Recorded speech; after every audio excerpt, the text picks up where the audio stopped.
Technology companies have completely changed the way we live. From personal computers to smartphones, they have revolutionized every aspect, making our lives easier and better. Nowadays, the big stars are the most successful entrepreneurs who have built massive companies like Amazon, Apple, Google, or Microsoft. We cannot separate Bill Gates from Microsoft, Jeff Bezos from Amazon, Elon Musk from Tesla, or Steve Jobs from Apple. These titans have the courage to challenge the status quo and build an enormous fortune while doing it. If we analyze how these companies achieved so much success, we can easily discover that the basis of all this growth is innovation, making things different and solving real problems using technology. However, all this growth would have been impossible without money. This is where investors come into the scene. Big firms like Sequoia, Andreessen, or Coachella Ventures have been supporting entrepreneurs since the PC era. We all know stories about Bill Gates dropping out of Harvard to build Microsoft, or Mark Zuckerberg dropping out to build Facebook. None of this would have been possible if venture capital investors had not bet on these entrepreneurs before they were successful. Nevertheless, for every Apple there are 100 other failed companies. So how it is possible that venture capital firms can make substantial and constant returns while trying to find the next Apple, Amazon, or Google? Let's figure it out how VC makes money and why many fail in the attempt.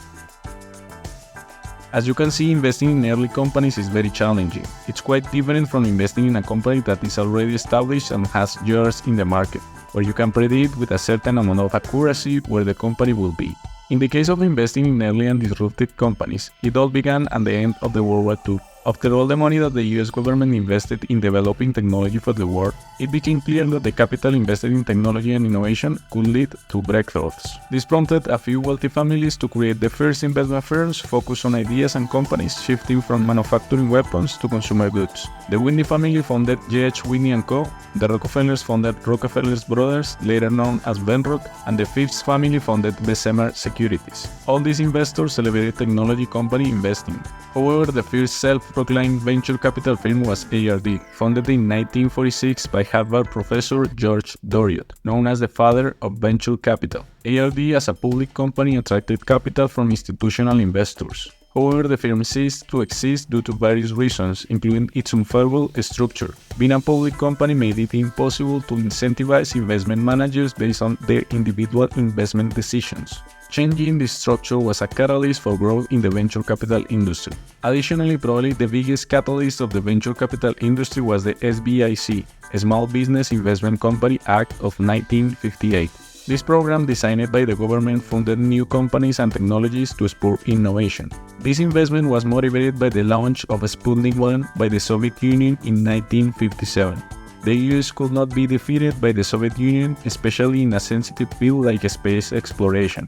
The SBIC Act ensured that for every dollar that a financial institution invested in a new company, the US government would invest 3. This initiative fueled growth in various areas. For instance, these funds helped emerge the new semiconductor startups in the south of San Francisco, known as the beginnings of Silicon Valley. By 1968, SBIC funds provide 75% of all venture funding in the US. With all this money, venture firms started to take off. However, there existed one major problem related to the structure of these funds. The case of ARD had shown that being a mutual fund or a public company was not the path to building a successful venture firm. That's why at the beginning of the 70s, the structure that is used to this day started to gain popularity. The main innovation was that a VC firm should be a limited partnership.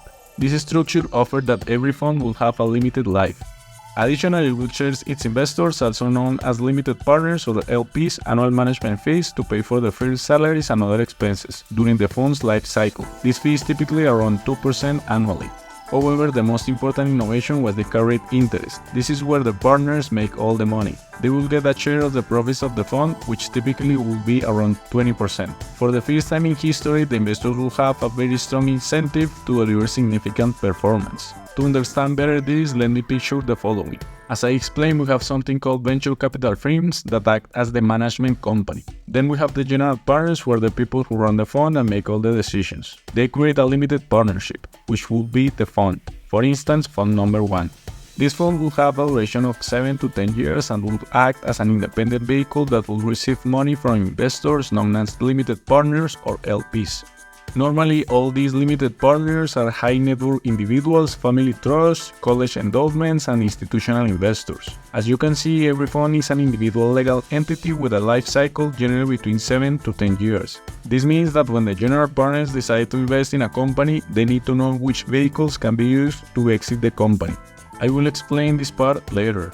This entire structure means that the venture firm needs to raise further funds every certain amount of time. The ability to raise subsequent funds depends on the performance of the previous ones. To explain how the management fees and carried interest work, let's delve into a venture capital business model. As I explained before, a venture capital firm has different funds with general partners and limited partners.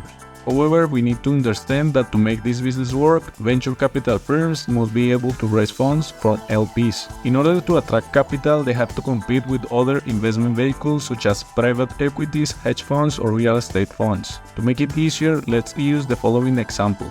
Imagine we have a venture firm that has raised a venture fund to invest in technology companies, a 300 million fund. On top of that, there are costs such as hiring the team, paying for the office, among others. This typically accounts for 2% annually, which means that in a 10-year fund, we're going to use 20% of the fund to pay all the expenses, leaving $240 million available to invest.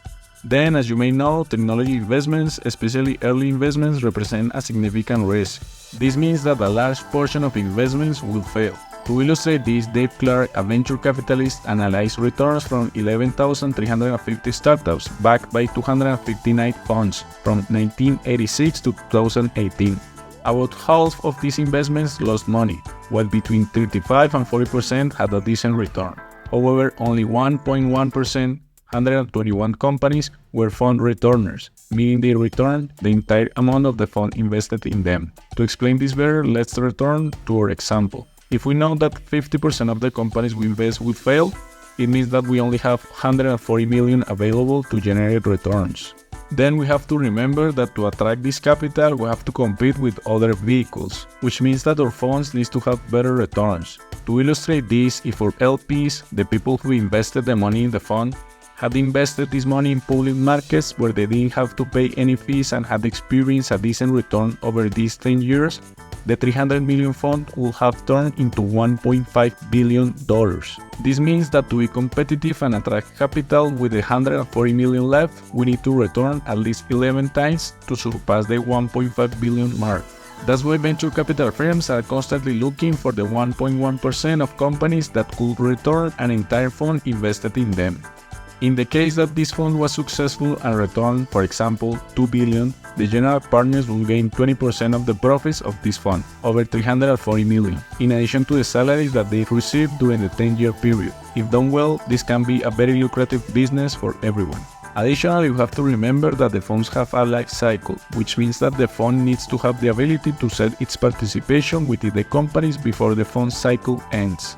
This is accomplished through different ways. 1. IPO, where the company goes public. 2. Acquisitions, where the company is acquired. And 3. The fund sells its participation to another fund, typically a larger one. These characteristics mean that the general partners of the fund need to have decision-making power on the company's board to look out for their interests and those of their limited partners.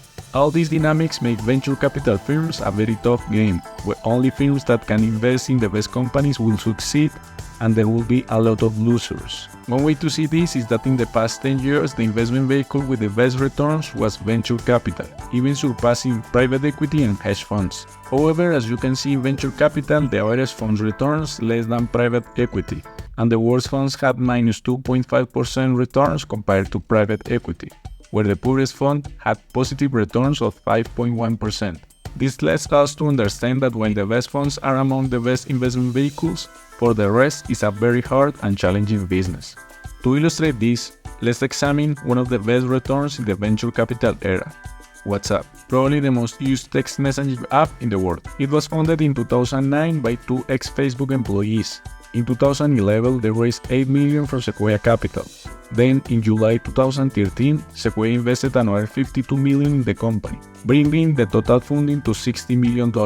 When the company was acquired by Facebook in 2014 for $22 billion, Sequoia turned its $60 million investment into $3 billion, achieving a remarkable 50 times return in less than 4 years. This is a fund returner. On the other side, one of the worst investments of all time could be the SoftBank investment in the well-known company WeWork.